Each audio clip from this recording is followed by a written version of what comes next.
Mesdames et messieurs, signore e signori, bonjour et bienvenue dans le podcast Brillare, le podcast qui met en avant les profils inspirants. Aujourd'hui, je suis accompagnée de quelqu'un, une personne qui a fait de la représentation son combat personnel. Sabrina Onana, bonjour. Bonjour. Bienvenue dans le podcast. Merci beaucoup. Alors, je suis très ravie de t'accueillir. Mais déjà, je prends la température. Comment tu vas aujourd'hui? Ça va, merci. Et toi? Moi, ça va. Alors, Sabrina, je rappelle que tu es sociologue. Tu es diplômée à l'INS Paris-Saclay et à la Sorbonne. Tu es réalisatrice indépendante.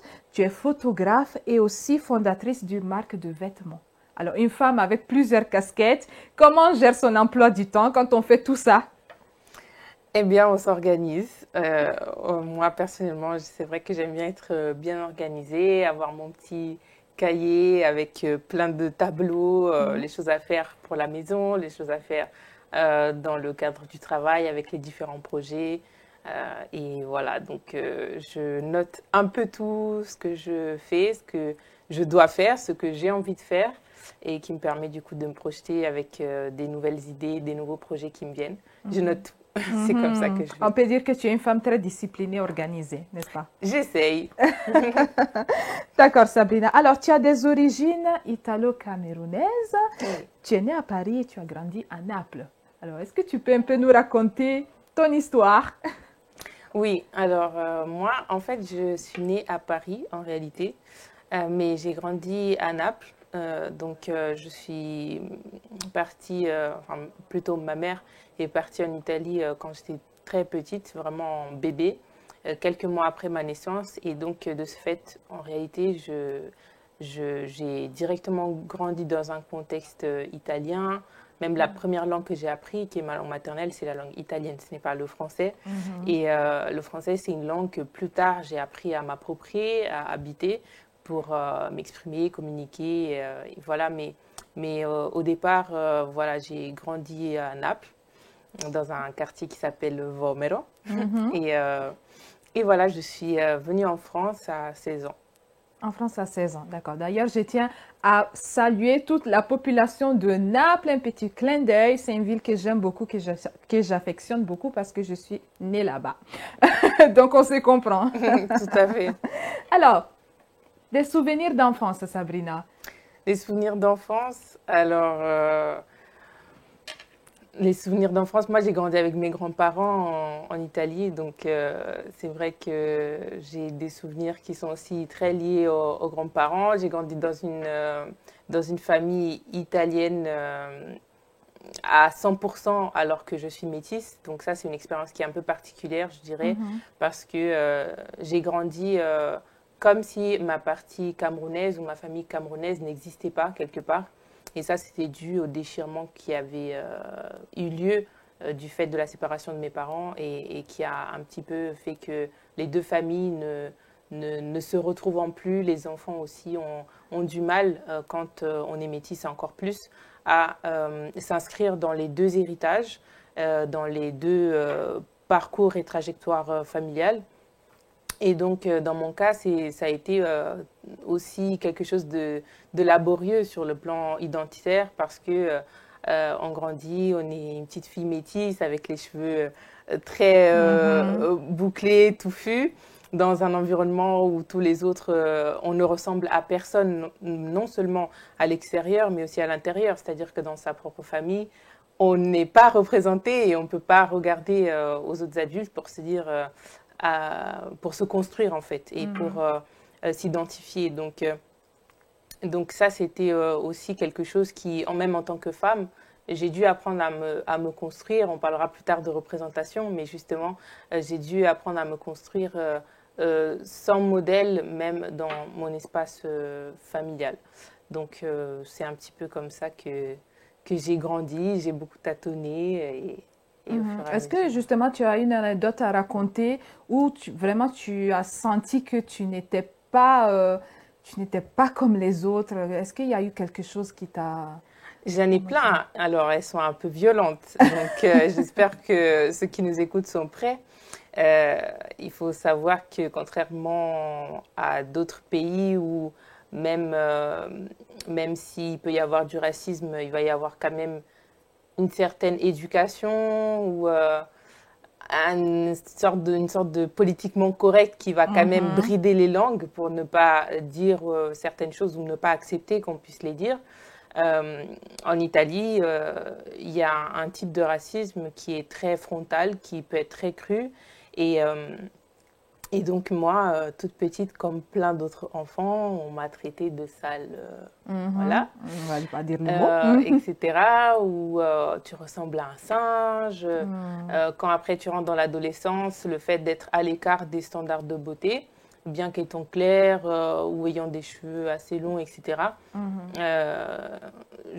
Donc, quand je parle des cheveux longs, c'est par exemple c'est quelque chose qui peut être considéré comme féminin. Mais en fait, quand moi je grandissais, c'était le cheveu lisse, long qui était féminin. Donc, il suffisait d'avoir des cheveux bouclés, un peu courts, un teint, un phénotype différent, des traits différents pour que, de la majorité, en fait, pour que on ait du mal à être perçu comme quelqu'un de beau ou de belle. Et donc, oui, effectivement, quand on commence un petit peu à rentrer dans l'adolescence, il y avait des commentaires, des fois, même encore une fois violents, comme je disais, tu ressembles à une personne trans, ou voilà. Mais après, là, je parle du côté négatif, évidemment, qu'il y avait plein d'autres personnes qui pouvaient dire j'aime beaucoup tes cheveux, j'aime beaucoup tes yeux, ou peu importe. Enfin, même les parents de mes copines, souvent, elles pouvaient faire des commentaires soit positifs, soit, ou en tout cas, on percevait qu'il y avait une fascination pour l'exotisme que moi, je représentais en tant que petite fille métisse. Et donc, voilà. Bah, après, en réalité, au fur et à mesure, pour apprendre à se construire de manière équilibrée et saine, on doit de toute manière apprendre à se détacher du regard des autres. C'est juste que quand on est jeune, c'est quelque chose qui peut être très difficile. Et donc moi, par exemple, comme les filles, je pense qu'on va en parler dans le documentaire que j'ai tourné, Je suis noire, je suis belle, j'ai passé toute mon adolescence à lisser mes cheveux, vouloir absolument avoir des cheveux lisses et longs pour me rapprocher un petit peu des standards de beauté et qui étaient aussi et des images en fait qui m'étaient renvoyées du fait des célébrités, etc., que surtout quand on est jeune, on prend comme modèle d'inspiration et à suivre. Et justement, c'est à quel moment tu as eu ce déclic-là de te dire, bah, finalement, on arrête de lisser les cheveux, on commence à s'assumer, on commence à aimer la texture des cheveux. C'est à quel moment? Alors, ça a été un parcours. Après, ça a été un parcours dans le sens où, quand j'étais en Italie, c'était quelque chose qui était difficile du fait déjà d'avoir grandi, comme je disais, dans un contexte où mon type de cheveux n'était pas seulement stigmatisé, mais c'était aussi quelque chose qu'on ne savait pas traiter. Donc, c'est-à-dire qu'il n'y a pas d'offre pour gérer ce type de cheveux. Quand on va aller dans un salon de coiffure classique, les gens ne sont pas formés pour ça. Donc, là aussi, ça crée une problématique qui est comment je traite ce cheveu. S'il n'y a rien pour traiter ce cheveu, eh bien, il faut changer de texture pour non seulement rentrer dans la norme de la majorité, mais aussi pour tout simplement avoir un cheveu que les gens savent traiter. Donc, il y avait cette problématique-là. Il y avait aussi, encore une fois, ça c'est lié au fait d'avoir grandi dans une famille métisse où du coup, même ma mère ne savait pas traiter ce cheveu. Elle n'a pas mon cheveu, sa mère n'a pas ce cheveu, aucune femme dans notre famille du côté italien n'a ce cheveu. Et donc là aussi, ça c'est quelque chose que je trouve qui est très important quand on est dans un contexte de couple mixte. Normalement, le parent, il faudrait qu'il essaye de faire des efforts pour et d'anticiper certaines choses qui vont concerner l'identité, l'avenir, la construction tout simplement de son enfant. Mais quand le parent n'a pas lui-même les outils, forcément l'enfant ne peut pas les avoir de nulle part. Et donc de ce fait, moi j'ai grandi, comme je disais, un petit peu comme ça et en ayant des coupes un peu qui n'ont un peu ni queue ni tête. Mais c'était comme ça. Et après, au fur et à mesure, quand j'ai pu déjà reprendre contact avec mon père, Et des fois, il me faisait faire des tresses, etc., etc. Et là, déjà, c'était pour moi une petite découverte de mon africanité, chose que je ne connaissais pas quand, justement, je parlais du contexte dans lequel j'ai grandi. Donc, même ça, du point de vue esthétique et même de la représentation de la féminité afrodescendante, il n'y avait pas ça dans mon paysage, des femmes avec des tresses, des femmes avec différentes coiffures qui sont aussi représentatives de la versatilité du cheveu afro ou du cheveu texturé. Donc moi, j'avais vraiment grandi avec des cheveux qui sont à peu près, je ne dis pas que toutes les femmes blanches ont les mêmes types de cheveux, c'est pas ce que je dis, mais je dis que globalement, on va plus ou moins nous présenter le même type de cheveux et c'est le cheveu qu'on va le plus voir aussi autour de soi et ça, forcément, ça engendre une forme d'exclusion. Donc moi, c'est vraiment plus à l'âge presque adulte, enfin oui, presque adulte, je dirais peut-être 18-19 ans. Quand même tard.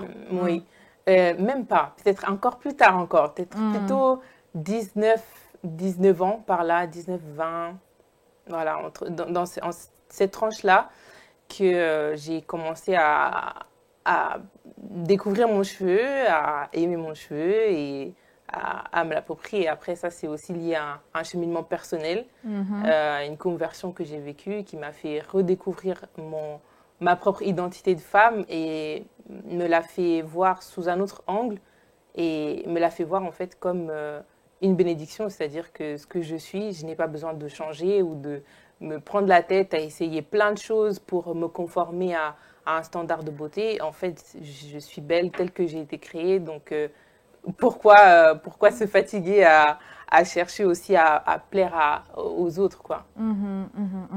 Mais justement, tu touches un point aussi important parce que quand tu es afrodescendant, tu nais dans un pays, mais tu as aussi ton pays d'origine.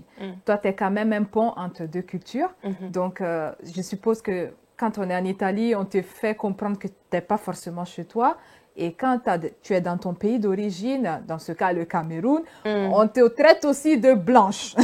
Donc, comment faire face à ça? Parce que c'est vrai que c'est un problème que beaucoup d'afrodescendants rencontrent. Oui, déjà, même quand on est vraiment, on a les deux parents qui sont africains, on peut être traité de toubab Voilà. au Sénégal si on a grandi en Europe ou de Mundélé si on est d'origine congolaise, etc., mais qu'on a grandi en Europe. Donc, déjà, il y a ça. Maintenant, quand on est métisse, c'est que réellement, on,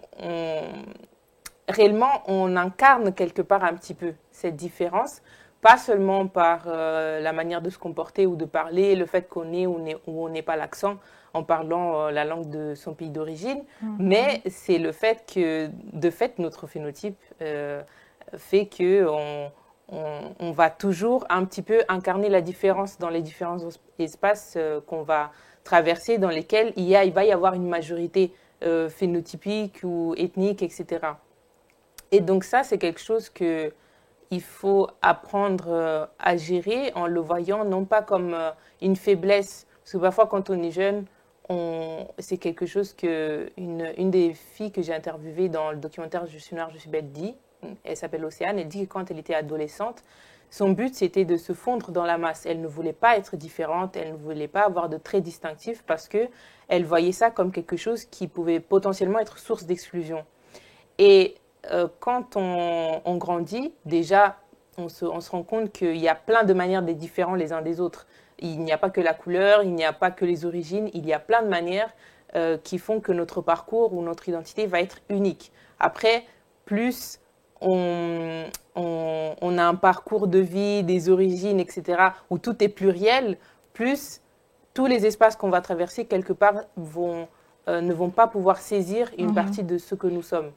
Et donc, quand je suis au Cameroun, forcément, on ne va pas comprendre ma culture italienne ou le fait que j'aime des pizzas, des lasagnes, etc., etc. On va le comprendre comme ça en théorie, mais dans la pratique, ce sera toujours quelque chose qui va être différent des mœurs ou de la culture locale, en fait.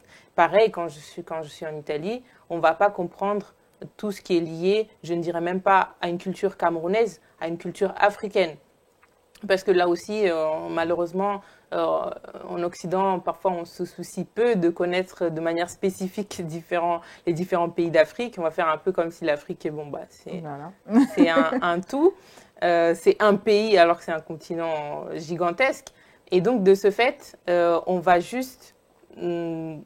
c'est un peu la posture xénophobe, c'est que tout ce qui n'a pas l'air d'être de chez nous, ça renvoie à un ailleurs. Et en plus, si c'est ailleurs, on en a une vision négative et stigmatisée et stigmatisante. Bah, tout simplement, la personne qui, de près ou de loin, l'incarne, on la renvoie aussi à tous ces stéréotypes qu'on va avoir sur cet endroit duquel elle vient ou elle est supposée venir. Et donc, c'est tout simplement après en acceptant sa singularité, sa spécificité et en comprenant que c'est vraiment une force parce qu'on a la capacité de s'adapter à différents contextes. On a des outils, euh, même juste culturels ou même juste dans la manière d'être, en fait, de savoir comment on se salue en Italie ou à Naples, les Napolitains sont comme ça. Voilà, j'ai les codes quand je suis au pays, etc. Il faut que j'ai les codes. Maintenant, moi, étant donné que j'ai grandi en Europe, je ne peux pas dire quand je vais au Cameroun, j'ai les codes. Je ne les ai pas. Et il faut que, enfin, en tout cas, moi, mon but, si demain j'ai des enfants, c'est de transmettre l'ensemble de leurs origines. Et ce qui est un petit peu dommage, c'est que quand soi-même, il y a des choses qu'on ne maîtrise pas de sa culture d'origine, du coup, forcément, la transmission, elle est un petit peu rompue. Et il y a des choses qu'on aura soit du mal à transmettre, soit vraiment on doit faire un travail où soi-même on doit chercher à se réapproprier cette culture-là pour pouvoir la transmettre. Ok, on va s'intéresser à toi, on va s'intéresser à tes réalisations. Donc, on va s'intéresser à cette série de documentaires. Donc, voilà, je vous invite à les regarder. On va lancer le trailer et on revient. Oggi è la nascita di una nuova generazione di italiani à trait d'union, che sfidano l'attuale idea di italianità e spingono a ripensare il senso di appartenenza ad un'identità nazionale in una società ormai inevitabilmente multiculturale.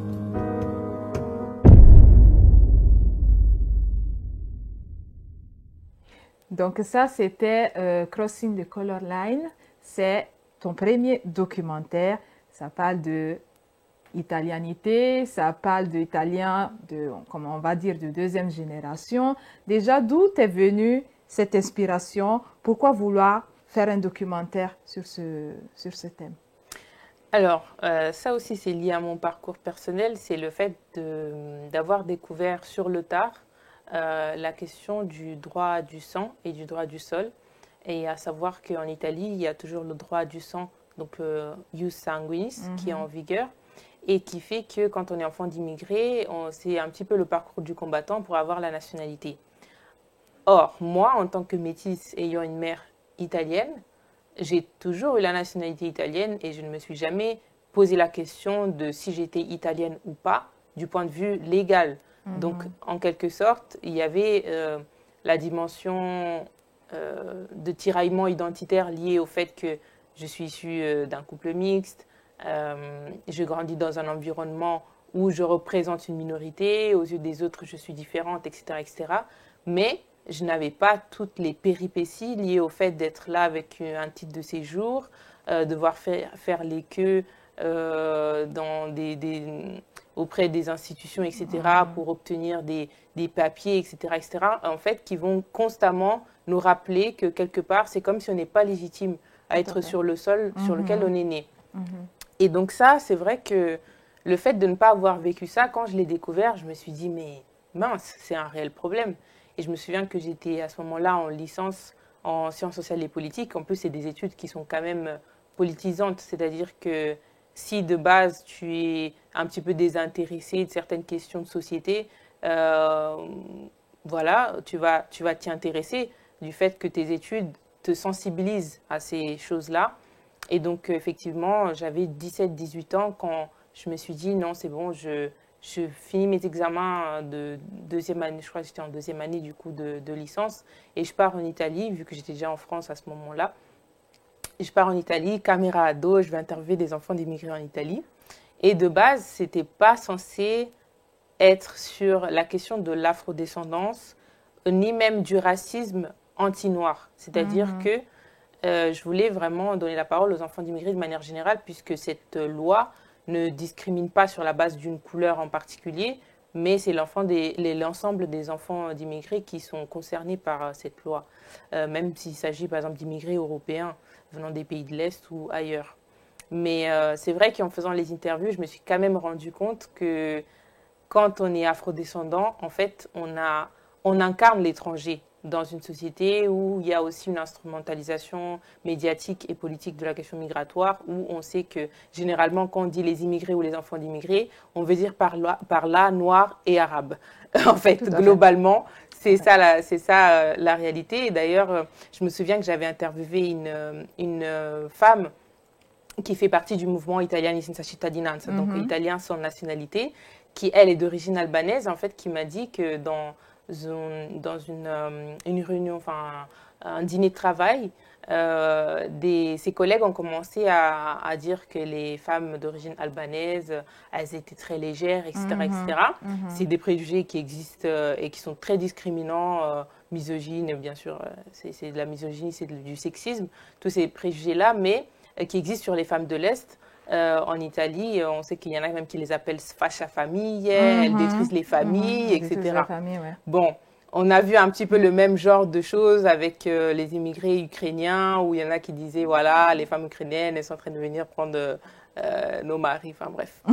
Donc, en tout cas, toujours est-il qu'elle, à ce moment-là, elle a été discriminée de manière quelque part indirecte, c'est-à-dire que son origine albanaise pouvait être cachée du fait qu'elle est white passing. Elle peut passer pour blanche et elle ne renvoie pas du coup du fait que, comme je disais, en fait, aujourd'hui, être étranger, c'est limite avoir une couleur de peau ou une religion différente. Et donc, du coup, c'est comme ça que je me suis dit, en fait, il y a vraiment quelque chose à creuser sur la dimension visuelle de en fait, la question de la représentation. Comment on se représente un étranger. Et donc, c'est là que je me suis dit vraiment, autant créer un projet cohérent, un projet documentaire cohérent dans lequel c'est des enfants d'immigrés afrodescendants qui vont pouvoir s'exprimer sur la manière dont ils sont perçus comme des Italiens différents, donc perçus plutôt comme des étrangers, alors qu'eux, ils se sentent italiens, en même temps, ils grandissent avec deux cultures, donc il y a toute la question du double héritage, la double culture, etc., mais aussi la question du coup du droit du sol. Et donc, c'est comme ça, en fait, que j'ai décidé de m'intéresser à tout ça. C'est extrêmement intéressant ce que tu nous racontes. On va peut-être s'intéresser à un film qui a vraiment fait parler de lui, et je parle de Je suis noire, je suis belle. Donc, trailer.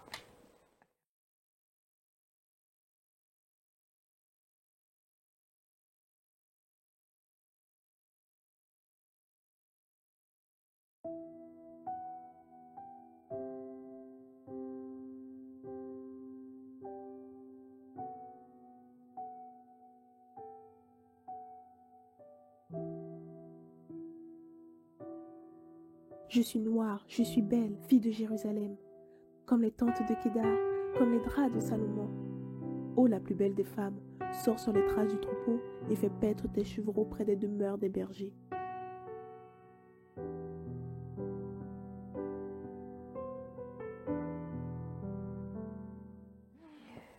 Sabrina, parlons un peu de ce film. Oui, alors Je suis noire, je suis belle. Déjà, je vais peut-être faire une petite explication du titre. En fait, Je suis noire, je suis belle, c'est un titre tiré du Cantique des Cantiques, donc le premier chapitre d'un livre biblique. Et c'est le verset 5 qui avait été traduit dans la version latine de la Bible qui s'appelle la Vulgate, qui avait été traduite par Jérôme de Stridon.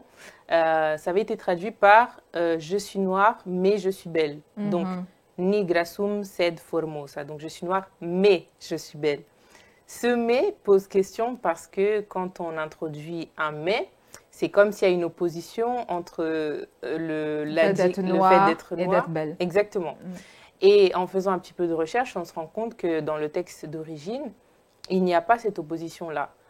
Ce qui est d'autant plus problématique, c'est que cette métraduction, elle a influencé énormément de traductions qui ont été faites par la suite, parce que la Vulgate, c'est devenu vraiment une référence dans le monde occidental, dans le monde judéo-chrétien occidental. Et donc, c'est à partir de cette traduction-là qu'énormément d'autres traductions ont été faites. Et ça pose question parce que ça renvoie quand même cette image de contradiction entre le fait d'être noire et d'être belle.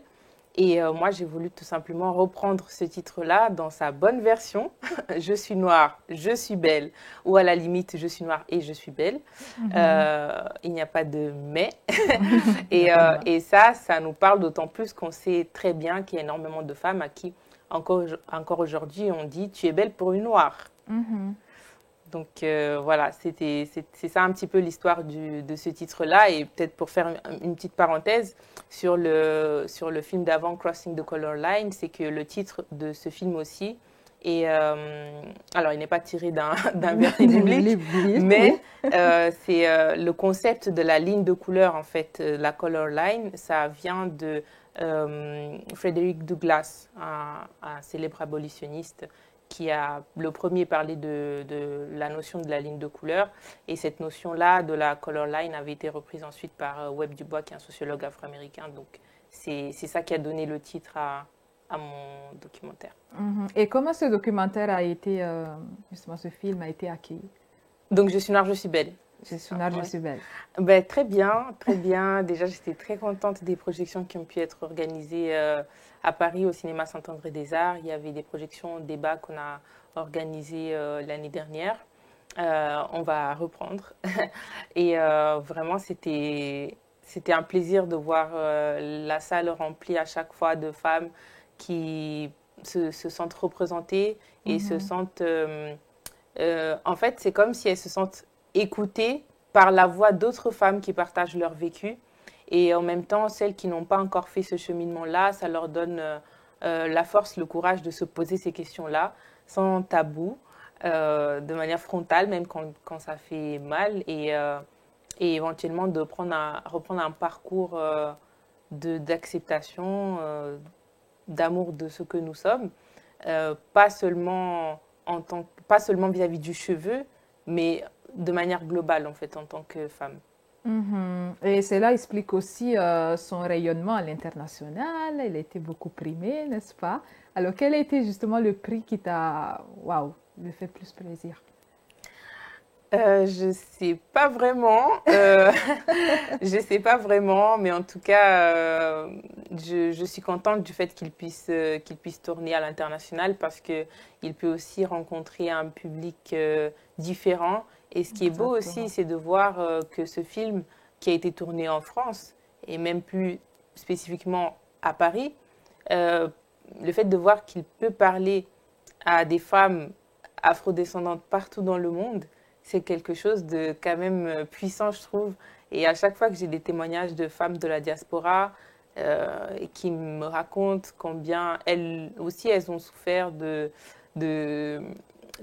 toutes les discriminations ou le rejet qu'elles ont pu vivre et subir en tant que femmes noires, parfois à la peau foncée, parce qu'il y a toute la question du colorisme, pas seulement du texturisme qui est abordé dans le film. Et c'est vraiment beau, je trouve, de pouvoir avoir ces espaces. Le film, finalement, a créé des espaces d'échange, de déconstruction, mais aussi reconstruction. C'est ce que j'aime bien. C'est que je trouve que quand on parle de maladie, c'est bien aussi de parler guérison. Si on parle de quelque chose à déconstruire, c'est bien aussi de parler reconstruction pour pouvoir ne pas laisser quelque part les gens comme ça avec OK, on met le doigt sur un souci et on fait comme s'il n'y a pas de solution, mais plutôt essayons de voir ensemble quelle ligne on peut commencer à bouger pour que les choses avancent dans le bon sens. En tout cas, félicitations. Félicitations Merci. pour tes documentaires et pour tes films à succès. On va refermer la page documentaire, la page réalisation, et on va passer à une rubrique que vous aimez tant, mais que mes invités n'aiment pas. Les scanners. Sabrina, alors, ton film préféré? Franchement, cette rubrique, je crois que je ne vais pas m'en sortir.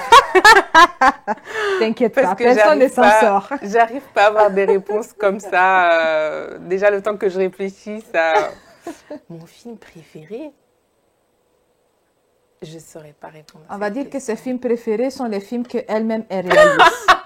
Eh ben, dis donc. Voilà, ça réponse. fait humble, ça. Ta couleur préférée? J'ai pas de couleur préférée. Pas du tout? Comment ça? J'aime plein de couleurs. J'aime le rose, j'aime le violet, j'aime le vert, j'aime le... Ok. Ta chanson préférée alors? Ah non, c'est pas possible cette rubrique. J'ai pas de chanson préférée. T'as pas un genre musical que t'aimes bien? J'aime les louanges. Tu aimes les louanges? Ok, on va dire le gospel alors. On peut dire ça. On peut dire ça. D'accord, ben c'est une réponse. Ta nourriture préférée? Ah non, j'ai toujours pas de réponse. En fait, les questions fermées sont un piège pour moi. Donc, nourriture préférée. En fait, j'ai trop de nourriture préférée dans le sens où déjà, le fait d'avoir plusieurs cultures culinaires m'empêche de donner une réponse unique fermée à cette question. Parce que j'aime autant la lasagne que le mafé. Donc, je ne peux pas choisir entre les deux. J'aime autant les pâtes que la chikwang. Comment on fait? Ou le bobolo, comment on fait? Dernière question. Sabrina, ta plus grosse bêtise? Mais j'en ai fait plusieurs, des bêtises. Donc, ta plus grosse, celle que tu as faite et puis tu as dit, ok, oui, là, j'ai vraiment fait une bêtise. Peut-être quand j'étais jeune, enfin, je suis toujours jeune, mais quand j'étais adolescente, un jour, j'ai fui la maison pour partir en boîte de nuit. Ok. Oui. Et je sais que ma mère, quand elle s'est réveillée, qu'elle a vu que j'étais pas à la maison, elle a paniqué direct. Voilà, mais elle est venue me chercher. Ah, donc du coup, elle savait que tu étais en boîte de nuit. Oui, je me suis juste retournée, elle était en face de moi. Elle m'a regardé d'un regard où il fallait juste rentrer à la maison. Okay. C'était une bêtise, oui. C'était une grosse bêtise. D'accord. Ben, je referme la parenthèse, j'arrête de te torturer. Je referme la parenthèse du scanner. Ok. Tu m'as scanné là, c'est tu m'as bien scanné. Ok, c'est un bel exercice d'ailleurs. Ok, justement, on tire vers la fin de l'émission, mais j'aimerais quand même te poser cette question-là. En tant qu'afro-descendante italienne, afro-italienne, qu'est-ce que tu penses de la représentativité de la femme noire dans les domaines clés? Alors, déjà en Italie, il n'y a pas de représentation. Il n'y a pas de représentation parce que avoir quelques influenceurs ou influenceuses par-ci par-là, bon, d'accord, mais on ne peut pas vraiment parler de représentation. Peut-être il y a eu Cécile Kyenge, voilà, mais quand elle était au gouvernement, mais on a, enfin, femme noire, en tout cas, je ne veux pas dire qu'il n'y a pas, qu'il se passe pas des choses ou qu'il n'y a pas des personnes qui font des choses, mais en Italie, il y a beaucoup ce côté initiative un peu isolée ou parcours de vie un peu isolé qui vont un peu faire la une des journaux parce que le premier ou la première noire à tel endroit. Bon, mais globalement, quand on parle même, on a parlé de films, quand on pense à ce type de représentation aussi dans le domaine de l'art, de la culture, du cinéma, la littérature, etc., c'est quand même c'est extrêmement faible comme représentation, ce qui nous est proposé. Et donc, ce qui se passe, c'est qu'en général, on se construit tous un petit peu comme ça, en regardant vers les États-Unis, parce que c'est là-bas qu'il y a Black les Power. Noirs qui sont représentés dans tous les différents domaines, soit professionnels ou les différentes couches de la société. Donc, c'est un petit peu, en général, c'est comme ça qu'on se construit quand on est dans la diaspora, surtout dans des pays comme l'Italie. Après... cette représentation-là, qui nous vient des États-Unis, à mon sens, elle est aussi problématique. Surtout aujourd'hui, quand on regarde un petit peu le type de représentation de femmes noires qui est beaucoup mis en avant dans tout ce qui va être culture urbaine, etc., etc., il y a quand même plusieurs problématiques qui se posent. Déjà, celle de l'hypersexualisation du corps féminin noir, qui déjà n'est pas une nouveauté, c'est quelque chose qui est historiquement déjà très présent. On peut penser à la Vénus Hottentote qui est un petit peu aussi le cas qui est pris par les historiens pour parler de cette question de comment le corps noir, surtout féminin, a été animalisé parce que c'était une femme qui avait été exposée, etc. Et vraiment considérée, traitée comme un objet. Et ce qui est malheureux, c'est que dans un contexte complètement différent, c'est-à-dire l'époque contemporaine, nous-mêmes, quelque part, on s'est approprié certains stéréotypes et on en fait notre identité. Et on vend à grande échelle ces identités-là de telle sorte que aujourd'hui, à certaines femmes, on peut dire qu'elles sont bounty ou si elles s'expriment bien, comme si être un vrai noir, c'était mal parler ou ne pas savoir s'exprimer ou ne maîtriser aucune langue. Parce que si encore on nous dit, certains panafricains peuvent dire « Ah, tu parles la langue des anciens colonisateurs, d'accord, dans ce cas, parle-moi en Wolof ou en Bambara ou en ce que tu veux. » Mais nulle part, on peut me faire croire qu'être illettré ou ne pas savoir s'exprimer, c'est ça être noir, ou c'est ça être une vraie femme noire, branchée ou je ne sais quoi. Ou pareil, parfois on a aussi l'impression que l'hypersexualisation limite la vulgarité. C'est ça être une femme noire branchée, ou aujourd'hui avec tout ce qui va être lace wig, perruque longue, etc., on va avoir l'impression qu'avoir une coiffure plus sobre, qui n'est pas excentrique ou avec ses cheveux naturels, c'est la coiffure de la villageoise. Et il y a des études qui sont faites sur les effets aussi que ces représentations-là, qui en général nous viennent des célébrités afro-américaines, ont sur la jeunesse et la manière dont ça peut tordre leur représentation d'eux-mêmes et des autres. Surtout quand on rentre après dans tout ce qui est relations hommes-femmes, etc., etc. Donc, malheureusement, ça a un impact souvent négatif. Et donc, en ce sens-là, je trouve que il faut en réalité aussi éduquer la jeunesse à comprendre qui est un modèle, qui ne l'est pas, à avoir du discernement dans la culture et la culture qu'ils consomment, en fait.